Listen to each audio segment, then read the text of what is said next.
জি আপু বলেন। আচ্ছা, এই যে 7 তারিখে যে যাব, ওনারা মানে আমি কি কোনো কাগজপত্র, মানে যেটা যে ওনারা পাঠাইছে ইমেলটা, ওইটা কি আবার ফটোকপি করে কি নিয়ে যেতে হবে আমাকে? ওইটা কি উনারা বলছে? উনারা উনারা কি বলছে নিয়ে যাওয়ার জন্য? না, আমি এই ধরনের পরীক্ষা কখনো দেইনি, এর জন্যই তো সমস্যা। আমি মানে কিভাবে কি কি নিয়ে যাব না যাব আমি সেটা তো তো আমার ধারণা নেই। হ্যাঁ, আমি তো ওইটাই বললাম যে আপনারা সিবিটা যে সিবি দিয়ে অ্যাপ্লাই করেছেন ওই সিবিটা হ্যাঁ, নিয়ে হ্যাঁ। যাবেন। আর পাশাপাশি আপনার যত শিক্ষাগত যোগ্যতা, আপনার যত ট্রেনিং প্রজেক্ট যতগুলার মানে সিবিতে, হ্যাঁ সিবিতে যেগুলো উল্লেখ আছে, ধরেন আপনি সিবিতে লিখে রাখছেন কম্পিউটার অপারেটর, কম্পিউটারে একটা মানে 3 মাস অথবা 6 মাসের একটা কোর্স করেছেন।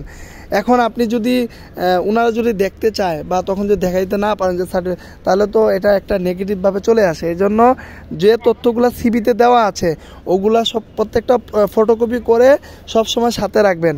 ধরেন আপনার কম্পিউটার সার্টিফিকেটটা নেই, অথচ আপনি অরিজিনালি করেছেন, তো তখন সেটা আপনি ওইভাবে ভাইভাবে ফেস করবেন, কেন নেই বা কোথায় আছে বা কীভাবে কি পজিটিভভাবে ওটা বলার চেষ্টা করবেন।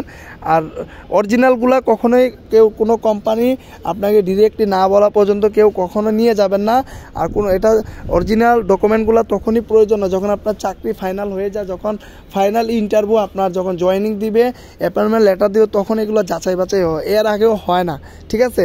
তো নর্মালি আপনারা সবসময় ফটোকপি একসাথে রাখার চেষ্টা করবেন, যারা প্রাইভেট চাকরি নিয়ে সিরিয়াস তাদের উদ্দেশ্যে এটা আর কি। বুঝতে পারছেন?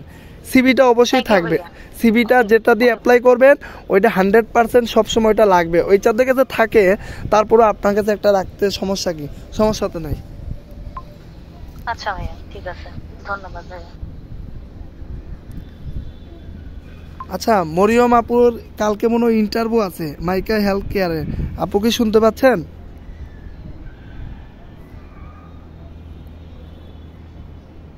মরিয়ম আপু আমার কথা কি শুনতে পাচ্ছেন? আপু কি অনলাইনে নেই নাকি বুঝতেছি না। আচ্ছা ঝর্ণা আপু, আপনার ইন্টারভিউ আছে নাকি কোথাও?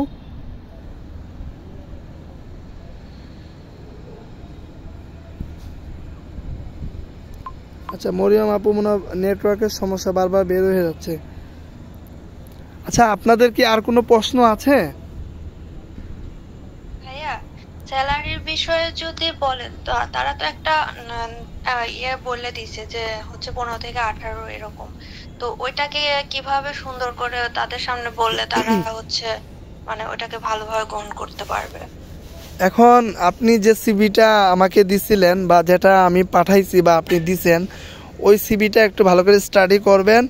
আর প্রশ্ন যেগুলো ওরা আমাকে যেটা বলল যে একটু কাজ জানার লোক হলে ভালো হয়। কাজ আপনি যদি ভালো যদি কাজের যে বিষয়গুলো ওদের ওই বিষয়গুলো যদি আপনি আলহামদুলিল্লাহ কোনো সমস্যা না হয়, তাহলে আপনি 20 বলবেন। হ্যাঁ, ইন্টারভিউটা এমন একটা জায়গা, ধরেন আমাদের এই যে গতকালকে একটা ছেলে, ওর সব ওকে, ও শুধু এখন এমডি স্যার, এমডি ম্যাডামের সাথে, ডিরেক্টর যে কোম্পানির ম্যাডামের সাথে আর কি ভাইবা দিবে, বলতে ম্যাডাম ডিরেক্টর ম্যাম ওনাকে আর কি দেখবে আর কি, একটু কথাবার্তা বলবে। তো ছেলেটা প্রত্যেকটা ধাপে ধাপে সে সাকসেস, কিন্তু কালকে গিয়ে ম্যাডামের সাথে আর কি ভয় পাইছে নাকি আল্লাহ মাহবুদই জানে, চাকরিটা আর হইল না। পরে এইচআর ম্যামে বলল যে এই ছেলে তো কথাই বলতে পারে না, কেমনে কি।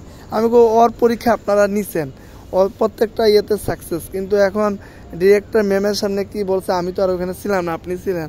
ও না ভাই, ওর একটু দুর্বলতা আছে। এই যে দেখেন এই বিষয়ের জন্য ভাইবা বোর্ড এমন একটা জায়গা, হওয়া চাকরি হয় না, আবার না হওয়া চাকরি হয়ে যায়। বুঝতে পারছেন? এই জন্য নিজেকে যেভাবে প্রেজেন্ট করা যায়, আপনার যদি আপনি যখন শুরুতে তো আর স্যালারি বলবে না, শুরুতে ওনারা যে প্রশ্নগুলা করবে বা আপনার কথা বলার যে ধরনগুলা বা আপনি যে নিজেকে যেভাবে উপস্থাপন করতেছেন, এটার মধ্যে অনেক কিছু উত্তর পাওয়া যায়। ঠিক আছে? ওইখানে আপনার দুর্বলতা বা আপনি কি পারবেন কিনা চ্যালেঞ্জ নিতে, প্রথম যে আপনার ইয়েটা হবে তখনই কিন্তু এইচআরে যারা থাকেন বা ওইখানে, আর আপনাদের ইন্টারভিউতে মনে হয় এই জিএম স্যার থাকবে আর কি। তো যাই হোক, তো নিজেকে ওইভাবে উপস্থাপন করতে হবে। আর স্যালারি বিষয়টা আমি তো বললাম, আপনার প্রথম ইয়েটা যদি আপনার ভালো হয়, আপনি 20,000 টাকা ডিমান্ড রাখবেন। ঠিক আছে? আর যদি মনে হয় যে না, আপনি যে প্রশ্নগুলো বললো আপনি কোনোটাই পারলেন না বা 50-50, তখন তো একটু নিজের তো একটু স্যালারি চাইতেও তো স্যালারি চাওয়াটা তো একটা কেমন না, এজন্য যদি ভালো হয় তাহলে তো আপনি কনফিডেন্স নিয়ে বলবেন যে স্যার আমার 20।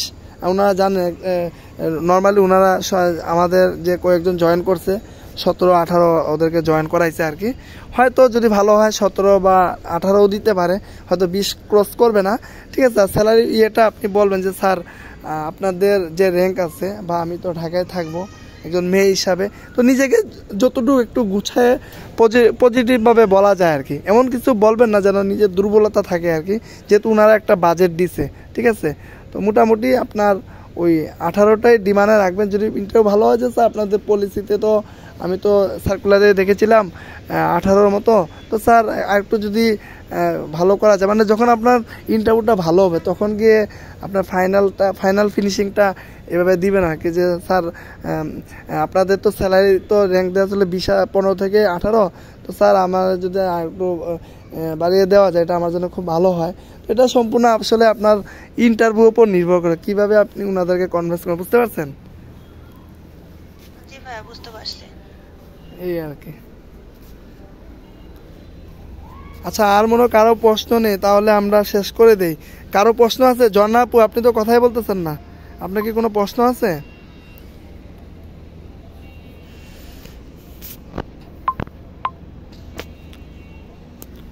হ্যালো।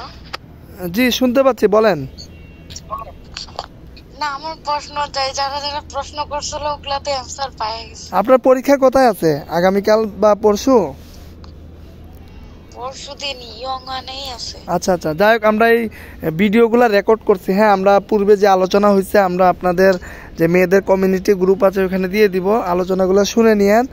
আর আমাদের ডিবিএলে যে আপুরা আছেন ওরা ওই সুইং সুপারভাইজার ওইখানে সেক্টরে আছেন আর কি, তো ওদের নাম্বারগুলো মেনশন করে দিব, আপনারা ওনাদের সাথে পার্সোনালিভাবে কথা বলে নিন, ঠিক আছে? জি ভাইয়া। ঠিক আছে, সবার জন্য শুভকামনা রইল। আজ যেহেতু ঢাকায় আসতেছেন